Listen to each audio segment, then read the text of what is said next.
is a proven fact. It's a proven fact that these forged documents existed and were being circulated amongst right-wing newspapers in Baghdad and around the world in the immediate aftermath of the fall of the Iraqi regime. Now, Senator, I gave my heart and soul to oppose the policy that you promoted. I gave my political life's blood to try to stop the mass killing of Iraqis by the sanctions on Iraq, which killed 1 million Iraqis, most of them children. Most of them died before they even knew that they were Iraqis, but they died for no other reason other than that they were Iraqis, with the misfortune to be born at that time. I gave my heart and soul to stop you committing the disaster that you did commit in invading Iraq.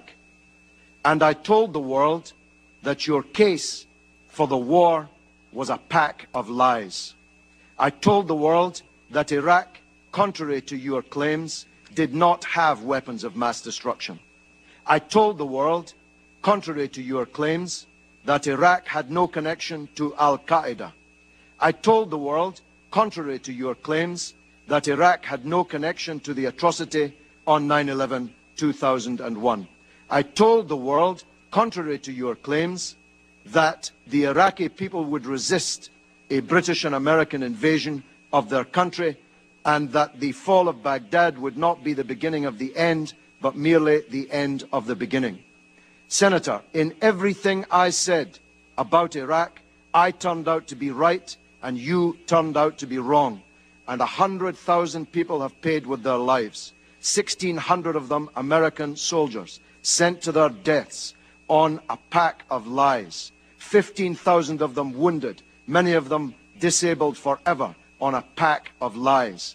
If the world had listened to Kofi Annan, whose dismissal you demanded, if the world had listened to President Chirac, who you want to paint as some kind of corrupt traitor, if the world had listened to me and the anti-war movement in Britain, we would not be in the disaster that we're in today. Senator, this is the mother of all smokescreens.